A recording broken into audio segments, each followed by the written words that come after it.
नमस्कार दोस्तों, कैसे हैं आप लोग। 3 मई 2023 के डेली न्यूज़पेपर एनालिसिस और एडिटोरियल एनालिसिस में आपका स्वागत है। सारी इंपॉर्टेंट न्यूज़ के रिस्पेक्ट में यहाँ पे बात करेंगे। मेजर न्यूज़ कौन कौन सी हम लोग डिस्कस करने वाले हैं, तो कर्नाटका को बताया गया है most innovative state in the national manufacturing innovation. ये न्यूज़ क्या है इसको देखेंगे। राजनाथ सिंह साहब ने 2 नए नेवल मेसल्स हैंडओवर किए हैं मालदीवियन डिफेंस फोर्सेस को। हमारे एयर चीफ मार्शल श्रीलंका गए हैं, वहां पे भी कुछ इक्विपमेंट्स दिए गए, इसके बारे में बात करेंगे। इंडिया ने USCIRF की रिपोर्ट को क्रिटिसाइज किया है। यह रिपोर्ट हर साल यूएस की सरकार को बोलती है कि इंडिया धर्म के मामले में माइनॉरिटीज के ऊपर अत्याचार हो रहा है। इंडिया इस पर्टिकुलर रिपोर्ट को यहां पे प्रोटेस्ट कर रहा है, तो इस पर्टिकुलर न्यूज को समझेंगे। फिर राहुल गांधी जी को अभी के लिए गुजरात हाई कोर्ट से कोई इंटरिम रिलीफ नहीं मिला है और गुजरात हाई कोर्ट की समर वेकेशन शुरू हो रही है, तो जून स्टार्टिंग तक राहुल गांधी जी के पास कोई रिलीफ नहीं है। इसको देखेंगे, डिस्क्वालीफाइड रहेंगे एज एन MP। और अगला, सेंटर ने सुप्रीम कोर्ट को बताया कि सुप्रीम कोर्ट के कहने पे सेंटर इस समय पे कंसीडर कर रहा है कि मोस्ट प्रोबेबली एक पैनल बनाया जाएगा जो कि अल्टरनेटिव ढूंढेगा डेथ बाय हैंगिंग के। इसके बारे में कुछ दिन पहले करंट अफेयर्स में बात की थी, यहां एक बार बात करेंगे। फिर एडिटोरियल्स में एक आर्टिकल है कि किस प्रकार से लाइन ऑफ एक्चुअल कंट्रोल पे बिना लड़ाई हम चाइना से हार सकते हैं। दूसरा, India is Eden offer the apple of diluted labour loss. किस प्रकार से इंडिया के अंदर लेबर लॉस डाइल्यूट हो रहे हैं, और केवल केंद्र की सरकार नहीं, राज्य की सरकार भी लेबर लॉस को डाइल्यूट कर रही है। यहां पे तमिलनाडु और कर्नाटका का एग्जाम्पल दिया गया है। किस प्रकार से जो नए इंडस्ट्रियल इंटरप्राइजेस इंडिया के अंदर खुल रहे हैं वो लॉन्ग टर्म में इंडिया के लेबर के लिए बुरी न्यूज हो सकते हैं, इसके बारे में बात करेंगे। फिर outline India take tariff.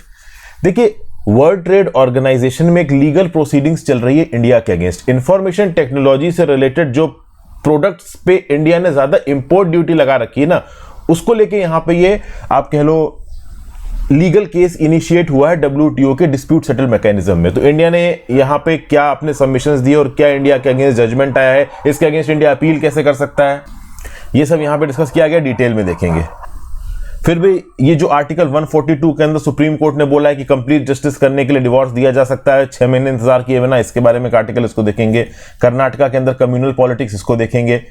Upper caste outreach in a don's release, भाई ये मैं रहने देता हूं। राजपूत वर्सेस भूमियार, आनंद मोहन सिंह वाला जो मुद्दा है, इसके बारे में काफी बातचीत मैं कर चुका हूं। आप चाहो तो आर्टिकल पढ़ सकते हो, एग्जाम पर्सपेक्टिव से ज्यादा कुछ इंपॉर्टेंट नहीं है।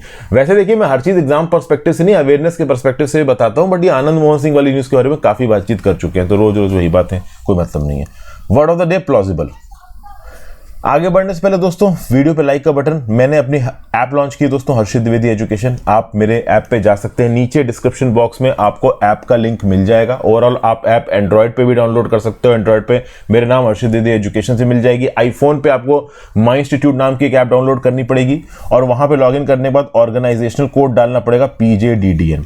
इस पर्टिकुलर ऐप में दोस्तों मैंने बहुत ज्यादा कोर्सेज नहीं बनाए, मैंने एक कोर्स बनाया बहुत मेहनत से, वो है UPSC की प्रीलिम्स का क्रैश कोर्स, और एक टेस्ट सीरीज मैंने आपके लिए अवेलेबल कराई है। तो ये कॉम्बो आप ले सकते हो, टेस्ट सीरीज आप अलग से भी ले सकते हो, काफी बेनिफिशियल है और बहुत ऑप्टिमम कॉस्ट पे अवेलेबल है।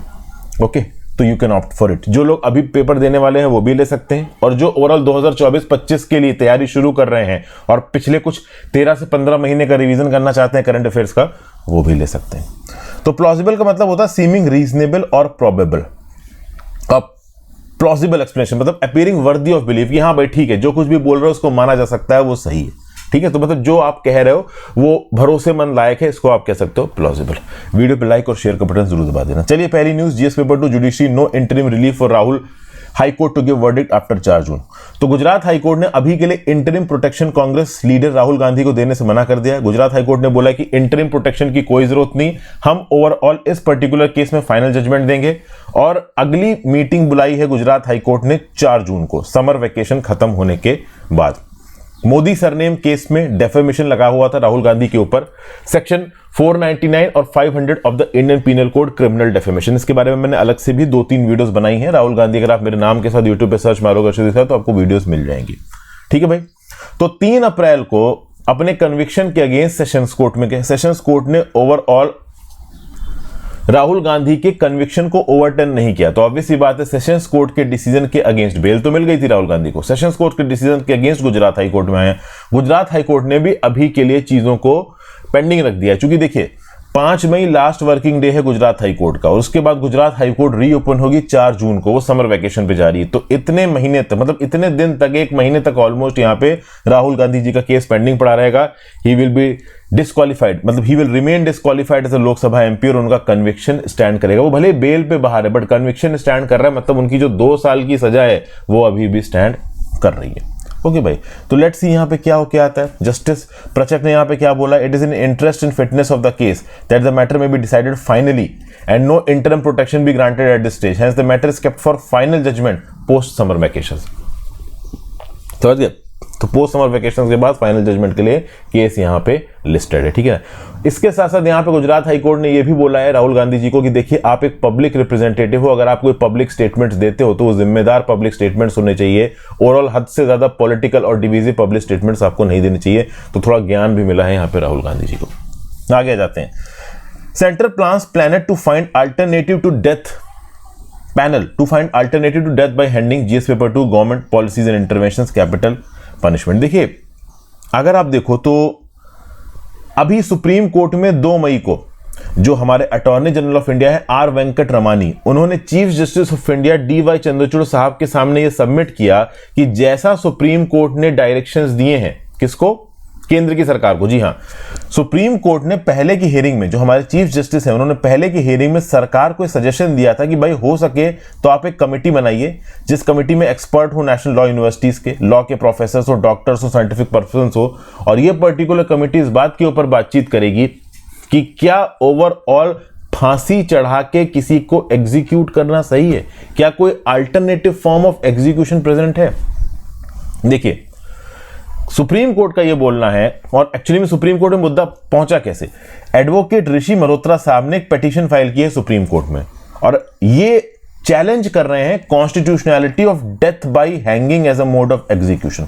इनका यह बोलना है कि जो फांसी लगा के लोगों को मारा जाता है, एग्जीक्यूट किया जाता है अगर उन्होंने कोई बड़ा क्राइम किया है, तो वो आप कह लो ज्यादा क्रूअल है। उसके बजाय कोई दूसरा तरीका हम यहां पे सोच सकते हैं जिससे ओवरऑल एग्जीक्यूट किया जा सके लोगों को। अब इस रिस्पेक्ट में हैंग्ड बाय मतलब नेक, ये कहां लिखा हुआ है? तो section 354 clause 5 of the code of criminal procedure ये मैंडेट करता है कि अ पर्सन जिसको सेंटेंस किया गया डेथ को, he will be hanged by neck till he is death.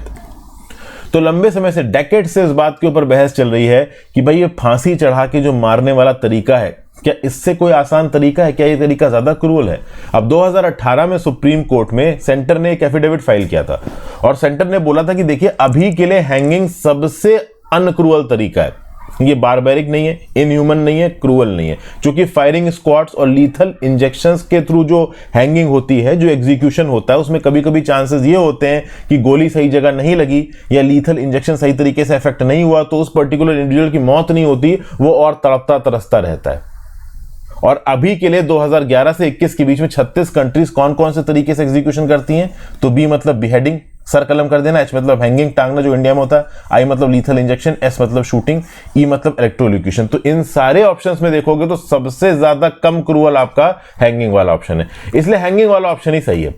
लेकिन चूंकि सुप्रीम कोर्ट ने यहां पे केंद्र की सरकार से बोला है, तो वेंकट रमानी साहब ने यहां पे सुप्रीम कोर्ट को बोला है, अटॉर्नी जनरल वेंकट रमानी साहब ने, कि भाई देखिए, चूंकि आपने केंद्र की सरकार को आदेश दिया था, तो केंद्र की सरकार कंसीडर कर रही है, जल्दी एक कमेटी बनाई जा सकती है। ठीक है भाई। अगला, GS paper 3 growth and development. Karnataka rank the most innovative state by the national manufacturing innovation. तो भाई क्या है, ओवरऑल हमारे देश की बहुत सारी कंपनीज में एक इनोवेशन सर्वे हुआ है, लगभग 8000 फर्म्स का यहां पे सर्वे हुआ, और ये ज्यादातर फर्म्स माइक्रो, स्मॉल और मीडियम एंटरप्राइजेस है। ठीक है ना भाई।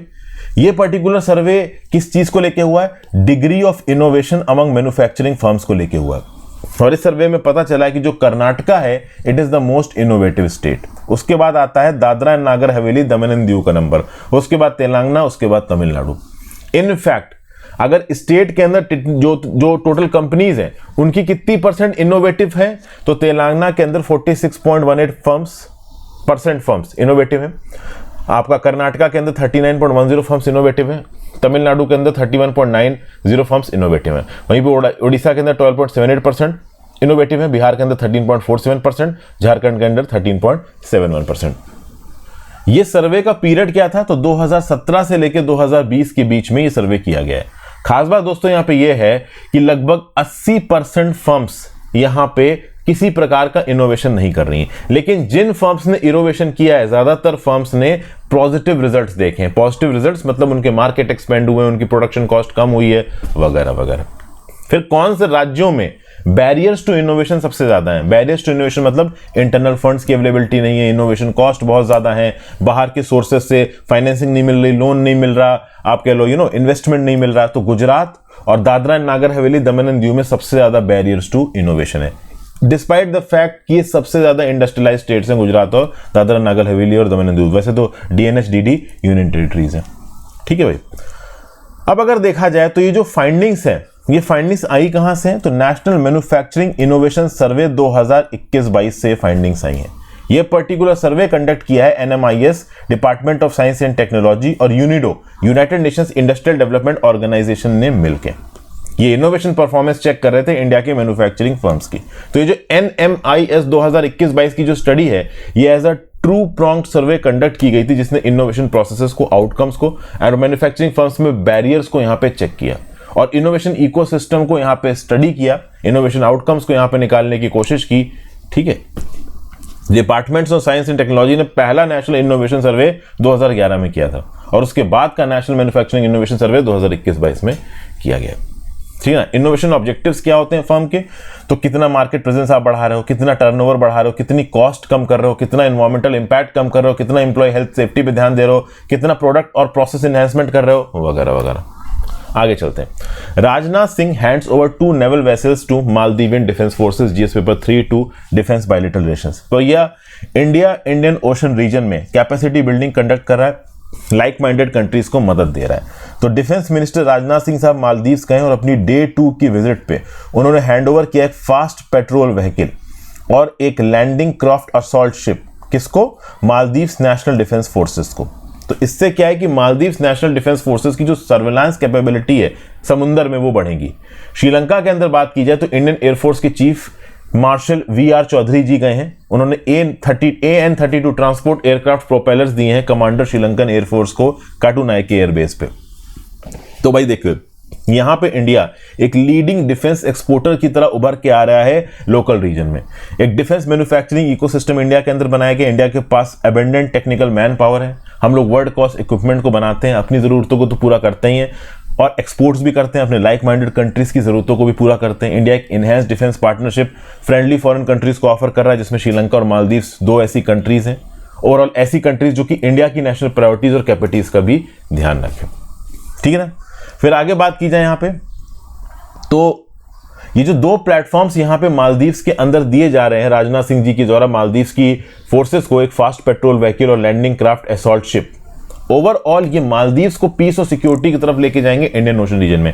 कल की डेट में मालदीव्स कोस्टल एरा में अपने स्ट्रेटेजिक एसेट्स को इनके दम पे सेफगार्ड कर सकेगा।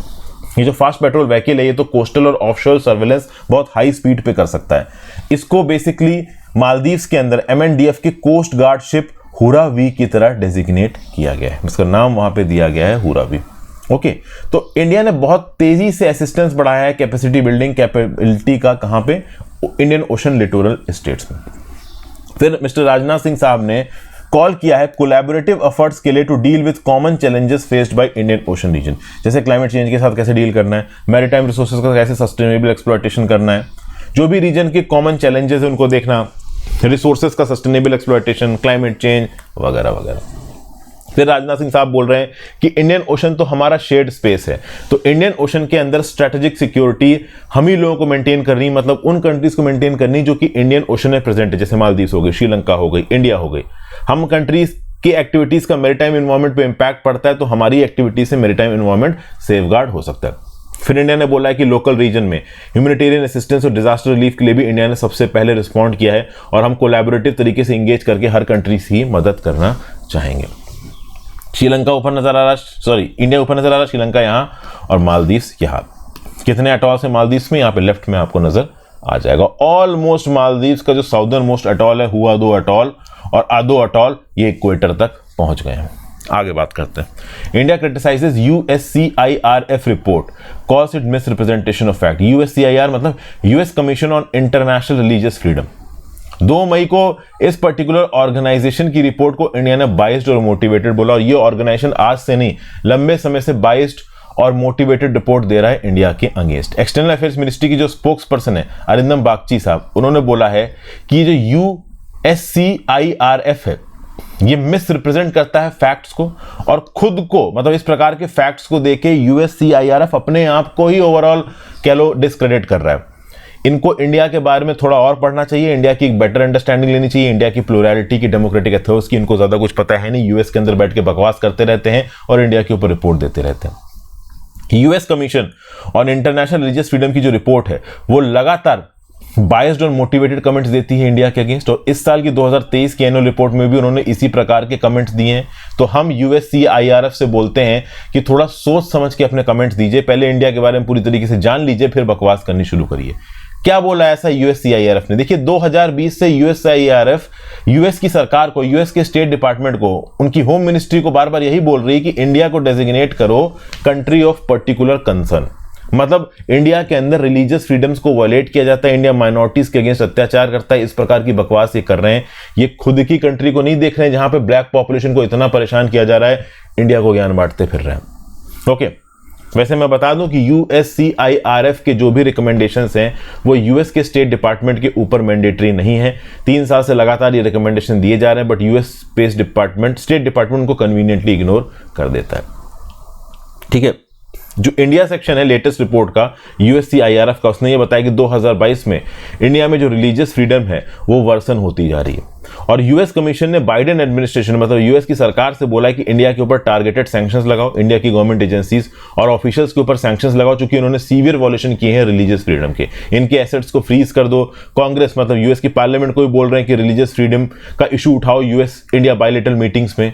मतलब ये पूरी तरीके से चाहते हैं कि इंडिया और यूएस के रिश्ते यहाँ पे बिगड़ जाएं। चाइना जैसी कंट्रीज के अगेंस्ट इनकी बोलने की दम नहीं है, इंडिया के अगेंस्ट बहुत बकवास करते हैं। आगे बात करते हैं LAC क्राइसिस को लेकर आर्टिकल है हिंदू एडिटोरियल में। आई होप अब तक वीडियो पे लाइक का बटन आपने दबा लिया होगा और एक बार ऐप चेकआउट कर ली होगी। देखिए ये जो पर्टिकुलर आर्टिकल है पहला एडिटोरियल का, यहाँ पे भाई मोदी सरकार को बहुत गजब क्रिटिसाइज किया गया, लेकिन फिर भी मैं आपके साथ डिस्कस करूंगा। सुशांत सिंह साहब यहाँ पे क्या व्यू पॉइंट दे रहे हैं इसको समझने की कोशिश करेंगे।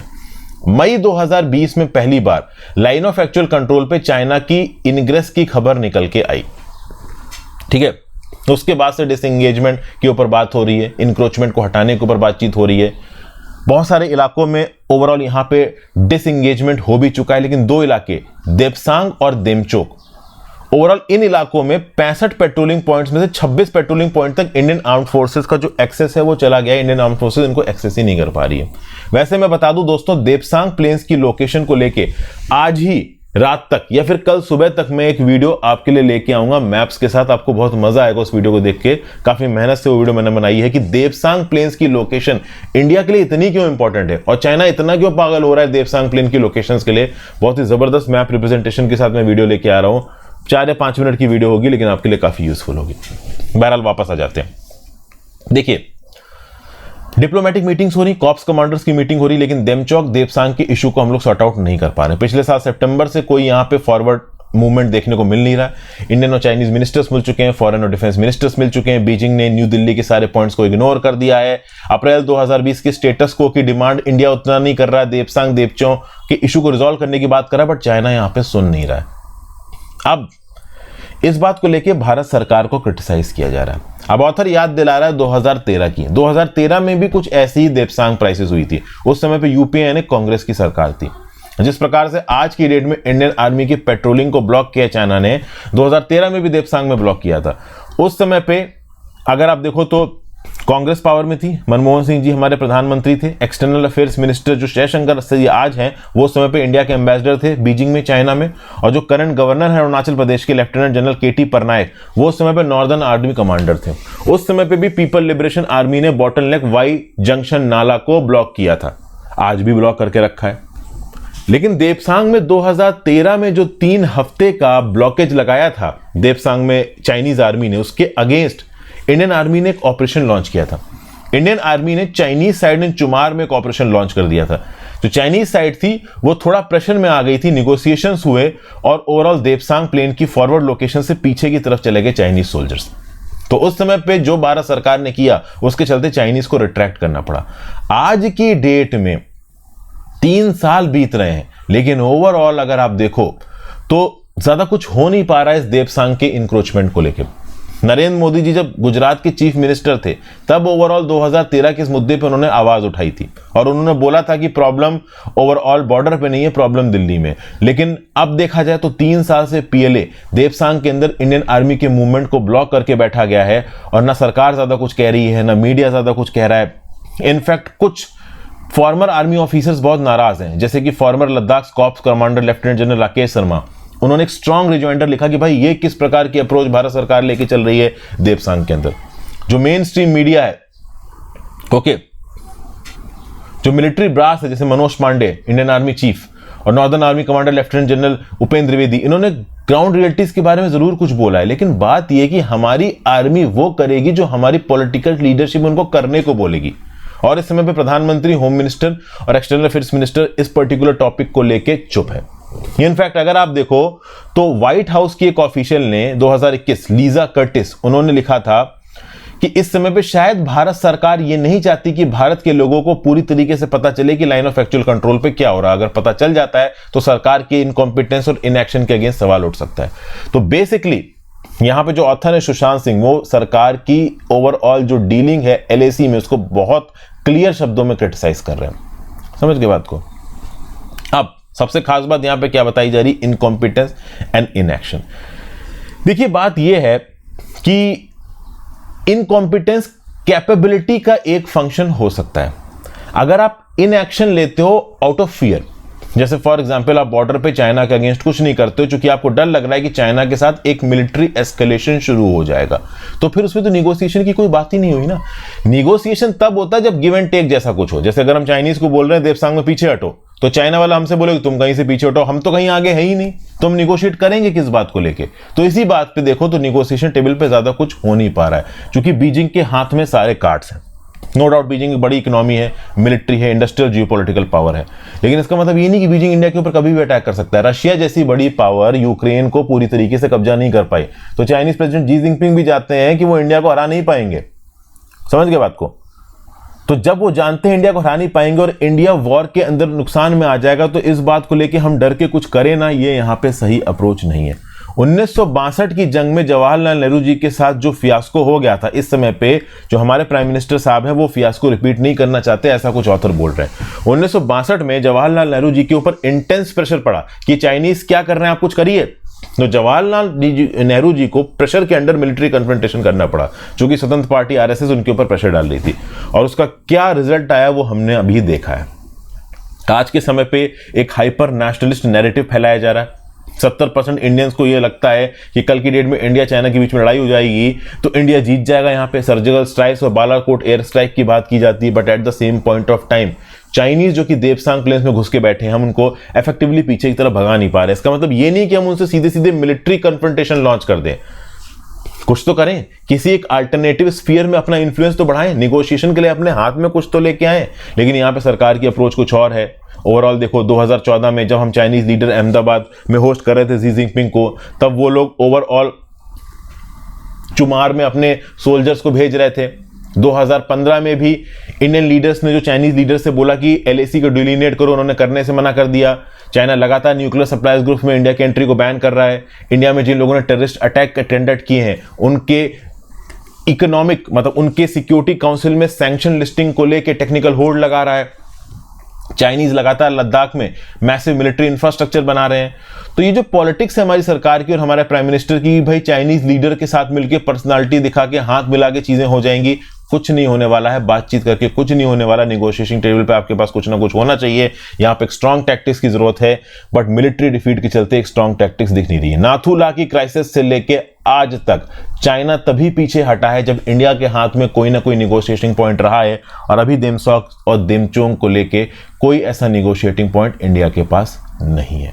ये बात यहां पे बोली जा रही है। बहुत ही स्ट्रांग और बहुत ही जबरदस्त सरकार को क्रिटिसाइज करने वाला आर्टिकल है। देखिए एक बात तो सही है, लाइन ऑफ एक्चुअल कंट्रोल पे एक्चुअली में क्या हो रहा है देश को ठीक तरीके से पता है नहीं।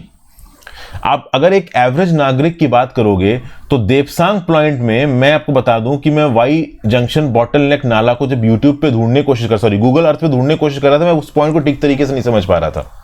ओके, चाइनीज फोर्सेस किस समय पे कहां थी, इंडियन फोर्सेस किस समय पे कहां थी 2020 से पहले, वो आज कहां है, इसका भी कोई प्रॉपर डिलिनेशन हमारे पास अवेलेबल नहीं है। तो मतलब कुल मिला के ओवरऑल भारत के लोगों को ये ठीक से पता ही नहीं है कि फोर्सेस इस समय पे कहां स्टैंड कर रही हैं और पहले कहां स्टैंड करती थी। तो एक क्लैरिटी तो जरूर होना चाहिए कि भाई कौन सी चीज कहां पे है। ओके, बट कहीं ना कहीं इस नैरेटिव को भारत सरकार लोगों के सामने नहीं आने दे रही, रीजन बीइंग लोगों का गुस्सा बढ़ सकता है। आगे बात करते हैं, in India as eaten offer the apple of diluted labour laws. देखिए यहां पे क्या हो रहा है। इस पर्टिकुलर स्कॉर्चिंग समर इंडिया में दो इंपॉर्टेंट पासेजेस देखने को मिले हैं लेजिस्लेशन के। एक तो तमिलनाडु असेंबली में देखने को मिला, उन्होंने फैक्ट्रीज एक्ट 1948 को अमेंड किया और बोला 8 घंटे की शिफ्ट को बढ़ा के हम 12 घंटे कर रहे हैं। इससे रिलेटेड मैंने एक डेडिकेटेड वीडियो भी बनाई है लेबर लॉस को लेके, ठीक है ना, 8 hours to 12 hours work hours, ठीक है ना भाई। तो 8 आवर वर्क डे, मेरा नाम हर्षित दीदी के साथ यूट्यूब में सर्च मारिए, आपको पर्टिकुलर वीडियो मिलेगी, ठीक है ना। मैंने सारे वहां फैसेट डिस्कस कर रखे हैं। बहरहाल फैक्ट्रीज एक्ट 1948 को अमेंड करके तमिलनाडु 8 घंटे के डेली वर्क को 12 घंटे करने की यहां पे बात कर रहा था। और कुछ ऐसा ही एक बिल कर्नाटका की असेंबली में भी पास हुआ। लेकिन रिसेंटली अभी 1 तारीख को जब मे डे सेलिब्रेशन हुए चेन्नई में, तो तमिलनाडु के चीफ मिनिस्टर ने 8 से 12 घंटे वाले बिल को वापस खींच लिया। तमिलनाडु की सरकार को लगा कि भाई इसका पॉलिटिकल बैकलैश बहुत खतरनाक निकल के आ रहा है गवर्नमेंट अलायंस पार्टनर से, अपोजिशन से और ट्रेड यूनियन से। अब खास बात दोस्तों यहां पे यह है कि तमिलनाडु की सरकार बिल जरूर वापस ले रही है, बट कहीं ना कहीं उनका इंटेंट तो था ना 8 घंटे से 12 घंटे करने का। तो इसको समझने की कोशिश करते हैं। ये जो 8 घंटे का वर्किंग डे है, इसको इंटरनेशनल लेबर ऑर्गेनाइजेशन द्वारा 1919 में अडॉप्ट किया गया था और इस पर्टिकुलर राइट को वर्कर्स और ट्रेड यूनियंस ने बहुत लड़ाई के बाद पाया है, ठीक है। तो आज की डेट में सरकारें इन द फर्स्ट प्लेस इस प्रकार के लॉ को पास ही क्यों कर रही हैं, इस बात को समझना बहुत ज्यादा जरूरी है। देखिए सिंपल बात है, चाहे वो केंद्र की सरकार हो चाहे वो राज्य की सरकार हो, ये चाहती है कि ट्रांसनेशनल कॉर्पोरेशंस इनकी जगहों पे आके बड़ी बड़ी इंडस्ट्रीज को सेटअप करें, अपनी प्रोडक्शन कैपेसिटीज को सेटअप करें।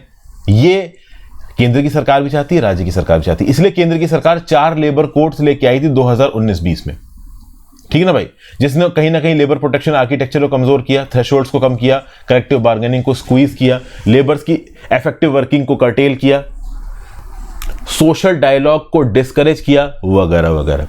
ओके, तो बेसिकली ये जो 4 लेबर कोड्स निकल के आए थे, जिन्होंने 20 से ज्यादा पुराने लेबर लॉस को अपने अंदर समा लिया, ये labour codes overall longer term में लेबर्स के लिए उतने बेनिफिशियल नहीं है, क्योंकि लेबर्स की पोजीशन को एक डिसएडवांटेजियस स्फीयर में लेके जाते हैं। उसके बाद अगर आप देखो, रिसेंटली एक और न्यूज देखने को मिली है, अप्रैल में एप्पल के 2 रिटेल स्टोर्स खुले हैं इंडिया के अंदर, मुंबई में और दिल्ली में। और खास बात दोस्तों ये है कि एप्पल फोन्स जो कि इंडिया के अंदर बेचे जा रहे हैं, उनकी मैन्युफैक्चरिंग भी इंडिया के अंदर हो रही है। तो कहीं ना कहीं एप्पल फोन्स की मैन्युफैक्चरिंग इंडिया के अंदर हो रही है, हम चाइनीज मेड एप्पल फोन्स को इंपोर्ट नहीं कर रहे हैं, ये हमारे लिए एक बहुत बड़ी बात है। लेकिन यहां पे एक बड़ी प्रॉब्लम भी है, जब एप्पल की मैन्युफैक्चरिंग उनके इंडस्ट्रियल एंटरप्राइजेस इंडिया के अंदर लगेंगे तो लेबर लॉस उठेंगे, कुछ ना कुछ लेबर इश्यूज उठेंगे। फॉक्सकॉन कंपनी ने किस प्रकार से तमिलनाडु के प्लांट के अंदर लेबर्स के साथ अत्याचार किया, ओवरऑल उनकी वर्किंग कंडीशंस को एक्सप्लॉइट किया, इसके बारे में न्यूज 1-2 साल पहले वायरल हो रही थी। इंडिया की सरकार मेक इन इंडिया इनिशिएटिव के थ्रू, प्रोडक्शन लिंक इनिशिएटिव्स के थ्रू बाहर की इंटरनेशनल ट्रांसलेशन कॉर्पोरेशन कंट्रीज को इंडिया के अंदर, कंपनीज को इंडिया के अंदर बुला रही था कि इंडिया के अंदर प्रोडक्शन की जा सके। लेकिन अगर इलेक्ट्रॉनिक्स इंडस्ट्री और इस प्रकार की इंडियन इंडस्ट्रीज इंडिया के अंदर आती हैं तो लेबर लॉस यहां पे देखिए वॉलेट होने वाले हैं। फिर चाहे कर्नाटका की सरकार हो चाहे तमिलनाडु की स्टेट सरकार हो, वो सब कोशिश करेंगे कि बड़े स्केल पे ट्रांसनेशनल कंपनीज उनके यहाँ पे आके अपना प्रोडक्शन बेस सेटअप करें। और जब फॉक्सकॉन जैसी कंपनियां, ताइवानीज कंपनियां आके इंडिया के अंदर प्रोडक्शन करेंगी तो लेबर लॉज यहाँ पे वॉयलेट होंगे। भले वो अपनी कॉर्पोरेट सोशल रिस्पॉन्सिबिलिटी के अंदर थोड़ा बहुत पैसा खत्म कर देंगे, कुछ कुछ वैसा हो जाएगा कि जब ये कंपनियां चाइना के अंदर गई थी तो जो चाइना की कम्युनिस्ट पार्टी स्टेट था ना, उसके साथ उन्होंने एसोसिएशन किया था, उसी प्रकार से एसोसिएशन इंडिया के अंदर सरकारों के साथ करेंगी, चाहे वो केंद्र की सरकार हो राज्य की सरकार हो।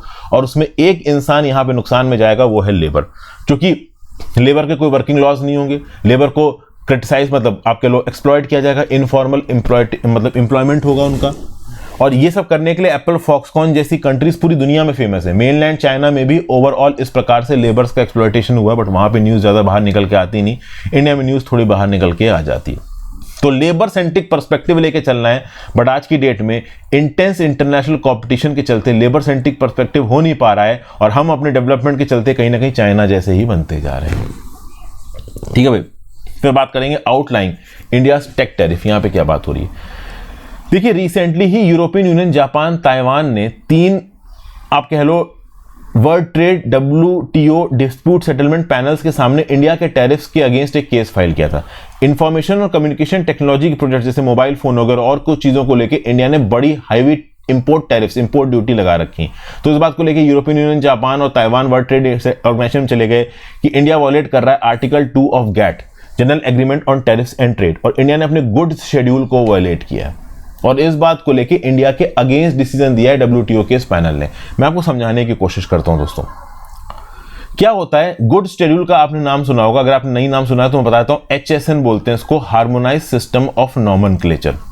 एक CTH होता है।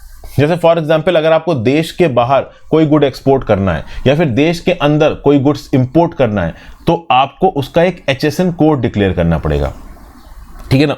वो 8 डिजिट का एक नंबर होता है HSN कोड, ठीक है। इसको आप CTH भी बोलते हो, कस्टम टैरिफ हेड। इस HSN कोड में उस पर्टिकुलर ग्रुप का डिस्क्रिप्शन होता है और इस HSN कोड के अगेंस्ट कितना इंपोर्ट पे ड्यूटी लगाएगा इंडिया, ये लिखा होता है, ठीक है भाई, क्लियर है। और समय समय पे इस HSN कोड को, जिसको आप गुड्स शेड्यूल भी बोलते हो, उसको अमेंड किया जाता है, क्योंकि नए नए प्रकार के प्रोडक्ट्स लगातार इवॉल्व हो रहे हैं। तो जब नए नए प्रकार के प्रोडक्ट्स इवॉल्व हो रहे हैं तो उनका HSN नॉमेनक्लेचर भी डिसाइड करना पड़ेगा, क्योंकि वो प्रोडक्ट्स की ट्रेडिंग पूरी दुनिया में होती है। अब इंडिया ने क्या किया है कि इंफॉर्मेशन और कम्युनिकेशन टेक्नोलॉजी के कुछ प्रोडक्ट्स के ऊपर हाई इंपोर्ट टैरिफ लगा रखा है। इस चीज के अगेंस्ट यूरोपियन यूनियन और जापान जैसी कंट्रीज WTO के डिस्प्यूट सेटलमेंट में चली गई और उन्होंने बोला कि इंडिया इतनी high import duty information technology के प्रोडक्ट्स के ऊपर नहीं लगा सकता। तो यहां पे इंडिया ने टैरिफ रेट को जस्टिफाई करने के लिए बोला है कि ICT प्रोडक्ट्स को लेके जो भी इंडिया के बाइंडिंग कमिटमेंट्स वो लिखे हुए हैं WTO ministerial declaration on trade in information technology products ITA agreement. इस ITA एग्रीमेंट को इंडिया ने ज्वाइन किया था 1997 में। इंडिया ने बोला है कि हमने इस ITA एग्रीमेंट के किसी भी प्रोविजन को वॉयलेट नहीं किया है, तो हमारे ऊपर आप ये लीगल प्रोसीडिंग नहीं चला सकते। WTO और बाकी कंट्रीज क्या बोल रही हैं कि भाई तुमने अपना गुड शेड्यूल तो अमेंड किया ही है ना, तो अगर तुमने अपना गुड शेड्यूल अमेंड किया है तो भैया article 2(1)(a) and B of the general agreement on tariff and trade आपको मानना पड़ेगा, और उसके हिसाब से आप इंपोर्ट टैरिफ बढ़ा नहीं सकते IT प्रोडक्ट्स के ऊपर। इंडिया बोल रहा है कि ये कंटेंशन सही नहीं है। ITA के अंदर जो इंडिया के कमिटमेंट्स हैं वो स्टैटिक है। स्टैटिक मतलब over the course of time, जैसे जैसे टेक्नोलॉजी इवॉल्व होगी, अमेंड होगी, ठीक है ना, नए नए प्रोडक्ट्स उभर के आएंगे, उन नए प्रोडक्ट्स को जो नया नॉमेनक्लेचर मिलेगा HSN के अंदर, गुड शेड्यूल के अंदर, उस नए नॉमेनक्लेचर के ऊपर हमारी WTO के अंदर हाई टैरिफ रेट लगाने की कोई रिस्पॉन्सिबिलिटी नहीं है, नहीं हाई टैरिफ रेट लगाने की। मतलब इंडिया ये बोल रहा है कि ITA 1997 के अंदर हमने जो ऑब्लिगेशन माने थे, उस समय पे जो भी कस्टम टैरिफ हेड अवेलेबल थे, उस पे जो भी मैक्सिमम रेट ऑफ ड्यूटी थी, हम उसको मानते हैं। लेकिन नए इनोवेशंस के साथ, नए HSN कोड के साथ, नए चेंजेस इन गुड शेड्यूल के अंदर, हर नए चेंज के ऊपर हमारे ऊपर अगर आप रिस्ट्रिक्शन डाल दोगे वो नहीं चल पाएगा। इंडिया यहां पे साफ साफ बोल रहा है, ठीक है ना। फिर उसके साथ साथ यहां पे ये भी बोल रहा है, the panel also denied India's argument based on article 48 of the Vienna convention on law of treaties inter alia declares that error in a treaty would invalidate states concern. तो क्या हुआ, ITA 1997 के अंदर इंडिया ये बोल रहा है कि हमारे जो कमिटमेंट्स है वो स्टैटिक है। स्टैटिक होने का मतलब ये है कि उसके बाद अगर कोई नया इनोवेशन आ रहा है मार्केट में और उस इनोवेशन के बेसिस पे गुड शेड्यूल में कोई चेंज होता है तो उन गुड शेड्यूल के चेंजेस के ऊपर इंपोर्ट टैरिफ हम नहीं बढ़ा सकते। इस प्रकार का कोई ऑब्लिगेशन इंडिया ने सबमिट नहीं किया है। WTO बोल रहा है कि नहीं भाई, तुमने सबमिट किया है, तुम इंपोर्ट टैरिफ नहीं बढ़ा सकते। तो इस लीगल एंगल को लेके WTO ने इंडिया से बोला है कि अपने जो इंपोर्ट टैरिफ रेट है IT प्रोडक्ट्स के ऊपर, इसको कम करो। लेकिन इंडिया ऑब्वियस सी बात है यहां पे WTO की बात मानने वाला है नहीं। ये सारा पचड़ा तब बना जब HSN 2.7 से HSN 2002 से 2007 की तरफ गया। हार्मोनाइज सिस्टम और जो नॉमेनक्लेचर है 2002 का, इसमें जो कस्टम टैरिफ हेड्स थे और HSN 2007 में जो कस्टम टैरिफ हेड्स थे 2007 में थोड़े ज्यादा थे, तो वो ज्यादा वाले के ऊपर जब इंडिया ने टैरिफ इंपोर्ट बढ़ा दिया तो बाहर की कंट्रीज को परेशानी होगी। बहरहाल अब यहां पे डिस्प्यूट सेटलमेंट बॉडी ने इंडिया के अगेंस्ट जजमेंट दे दिया है।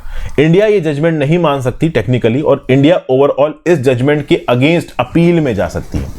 तो article 17 of the WTO dispute settlement understanding के अंदर, DSU के अंदर, इंडिया इस पैनल की रूलिंग को अपील कर सकती है। बट प्रॉब्लम यह कि एपेलेट बॉडी यहां पे एग्जिस्टेंट नहीं है 2019 से एपेलेट बॉडी के अपॉइंटमेंट को ब्लॉक कर रहा है US। तो अभी के लिए अपील करने के लिए कोई फोरम इंडिया के पास नहीं है, और जब तक अपील पेंडिंग है तब तक फर्दर सैंक्शंस इंडिया की इकोनॉमी के ऊपर इस पर्टिकुलर मुद्दे को लेकर लगाए नहीं जा सकते। हालांकि जब तक डिस्प्यूट सेटलमेंट की एपेलेट बॉडी एग्जिस्टेंट नहीं है, तब तक यूरोपियन यूनियन और कुछ डब्ल्यूटीओ मेंबर्स ने एक मैकेनिज्म बना रखा है, multi party interim appeal arbitration agreement, MPIA, लेकिन इस पर्टिकुलर एग्रीमेंट को इंडिया ने साइन नहीं किया है। तो जब तक यूएस एपेलेट बॉडी को ऑफिशियल तरीके से अपॉइंट नहीं करता, तब तक ये जो पैनल रूलिंग आई है इंडिया के अगेंस्ट, इंडिया उसको ऑफिशियली अपील नहीं कर पाएगा। और जब तक इंडिया उसको ऑफिशियली अपील नहीं कर पाएगा, तब तक टेक्निकली डब्ल्यूटीओ की रूल्स के हिसाब से इंडिया के ऊपर EU सैंक्शंस नहीं लगा सकता। अभी सैंक्शन लगाएंगे नहीं लगाएंगे, आर्टिकल 17 DSU को कोट करके, वो भाई देखो आगे आने वाले समय में पता चलेगा, अभी नहीं कह सकते। फिर भाई बात हो रही है कर्नाटका की कम्युनल पॉलिटिक्स की। बीजेपी, कांग्रेस और जनता दल सेक्युलर ने बेल्टें कस ली हैं। कर्नाटका के अंदर इलेक्शन जबरदस्त तरीके से होने वाले हैं। 10 मई को इलेक्शन होंगे। यहाँ पे तीनों पार्टीज ने बोला है कि हम बहुत सारे वेलफेयर मेजर्स इंप्लीमेंट करेंगे। कांग्रेस और बीजेपी अपने आइडियोलॉजिकल मार्कर्स को एम्पलीफाई कर रहे हैं। बीजेपी बोल रहा है कि भाई हमें दूसरा टर्म तो जीतना ही है, एब्सोल्यूट मेजॉरिटी के बेसिस पे जीतना है। तो बीजेपी ने बोला है कि 3 फ्री कुकिंग गैस सिलेंडर्स लोगों को दिए जाएंगे, एलिजिबल लोगों को। आधा लीटर लोकल नंदिनी दूध डेली के बेसिस पे लोगों को यहाँ पे दिया जाएगा। तो बेसिकली लोकल पॉलिटिक्स के बेसिस पे बीजेपी यहाँ पे वोट खींचने की कोशिश कर रही है कर्नाटका के अंदर, ठीक है ना। फिर बीजेपी ने यहाँ पे 2 कम्युनल मुद्दे भी उठाए, जैसे नेशनल रजिस्टर फॉर सिटीजन्स लेके आया जाएगा, एक यूनिफॉर्म सिविल कोड लेके आया जाएगा रिलीजियस कम्युनिटीज के अंदर। आपका कर्नाटका में पूरा हिजाब बैन वाला इशू भी आया था। तो ये कम्युनल डिवाइड वाले issue. At the same point of time Congress party ये बोल रही है कि हम 200 यूनिट्स फ्री इलेक्ट्रिसिटी देंगे सारे हाउस होल्ड्स को, वुमेन को फ्री ट्रांसपोर्ट देंगे स्टेट के अंदर। ये जो 4% का मुस्लिम्स का रिजर्वेशन हटाया गया, रिजर्वेशन हम वापस लेके आएंगे। हालांकि ओवरऑल धर्म के नाम पे कांग्रेस बहुत ज़्यादा एक्सट्रीम नहीं हो रही है, थोड़ा सोच समझ के वोट दे रहे हैं, चूंकि कर्नाटका के अंदर वोकालिगास और ओवरऑल बहुत सारी आप कह लो लिंगायत कम्युनिटी, मतलब हाईली रिलीजियस कम्युनिटीज कर्नाटका के अंदर रहती हैं। और इन रिलीजियस कम्युनिटीज के रिलीजियस सेंटिमेंट्स को एक लिमिट से ज़्यादा वॉयलेट नहीं किया जा सकता। उसके साथ साथ जनता दल सेक्युलर भी यहाँ पे पूरी तरीके से एक्टिव हो रखी है। जनता दल सेक्युलर की तरफ से former prime minister HD Deve Gowda के बहुत सारे मेंबर्स इलेक्शन में लड़ रहे हैं। तो आप कह लो कि अब नेपोटिज्म का भी इल्ज़ाम इनके ऊपर लगाया जा रहा है। अभी 1 हफ्ते की कैंपेनिंग बाकी है, आज 3 मई है, 10 मई को इलेक्शन होता है। लेट्स सी 1 हफ्ते की कैंपेनिंग में क्या बदलने वाला है। नेक्स्ट भाई, a good divorce, irretrievable breakdown of marriage should be a ground for divorce. भैया आर्टिकल 142 क्लॉज 1 के अंदर जो सुप्रीम कोर्ट ने बोला है कि इसकी ताकत को इस्तेमाल करके हम पूरी तरीके से कंप्लीट जस्टिस कर सकते हैं, तो कंप्लीट जस्टिस यही है कि 6 महीने से 18 महीने तक जो शादी को तोड़ने से पहले कूलिंग ऑफ पीरियड होता है, as per section 13B of the Hindu marriage act 1955, supreme court चाहे तो वो कूलिंग ऑफ पीरियड को प्रॉपर तरीके से इंप्लीमेंट ना होने दे। देखिए, जस्टिस संजय किशन कौल द्वारा जो हेडेड सुप्रीम कोर्ट की बेंच है, इसने ऑब्जर्व किया है कि जो लॉ ऑफ डाइवोर्स है ये ब्रोकन मैरिजेस को बचाने की कोशिश करता है, लेकिन कुछ मैरिजेस ऐसी होती हैं जो इस हद तक टूट चुकी होती है कि आप उनको नहीं बचा सकते। तो आर्टिकल 142 के अंदर ओवरऑल इस प्रकार की मैरिजेस को टैकल कर सकता है सुप्रीम कोर्ट। हालांकि सुप्रीम कोर्ट बहुत सारे ग्राउंड्स को चेक करेगा, जिसमें एक ग्राउंड है इर्रिट्रीवेबल ब्रेकडाउन ऑफ मैरिज। मैं बता दूं, हिंदू मैरिज एक्ट के अंदर इर्रिट्रीवेबल ब्रेकडाउन ऑफ मैरिज कोई बेसिस नहीं है डिवोर्स को लेने का, लेकिन सुप्रीम कोर्ट बता रहा है कि ये तो सबसे बड़ा बेसिस है। अगर एक कपल आपस में एक दूसरे को फूटी आंख सुहा ही नहीं रहा है, देख ही नहीं पा रहा है, तो साथ में क्या ही रहेगा। तो बेटर ये रहेगा कि जब 142 के अंदर की अपील सुप्रीम कोर्ट के सामने आएंगी तो सुप्रीम कोर्ट चेक करेगा कि लिटिगेशन का पीरियड क्या है, कब से कपल एक दूसरे से अलग रह रहे हैं, ड्यूरेशन ऑफ मैरिज क्या है, पेंडिंग केसेस का नेचर क्या है, रिकंसिलिएशन के लिए यहाँ पे क्या क्या एफर्ट डाले गए हैं, और इसके बेसिस पे ही डिवोर्स देना है नहीं देना है ये तय किया जाएगा। तो ये है ओवरऑल दोस्तों डिवोर्स के रिस्पेक्ट में आर्टिकल। यहाँ पे मैं अपना लेक्चर खत्म करता हूँ। आई होप आपको कुछ ना कुछ यहाँ पे यूजफुल जानने को मिला हो। कुछ आर्टिकल्स आज बहुत इंपॉर्टेंट थे जो मैंने आपके साथ डिस्कस किए। आई होप वीडियो पसंद आई हो दोस्तों। ज़्यादा से ज़्यादा लोगों से इस वीडियो को शेयर करिएगा। एक बार ऐप जरूर चेकआउट कर लीजिए, काफ़ी मेहनत से आपके लिए क्रैश कोर्स बना रखा है। So if you want you can take it. Have a great day friends. Goodbye. पढ़ते लिखते रहिए और अपने व्यू पॉइंट नीचे कमेंट बॉक्स में देके जरूर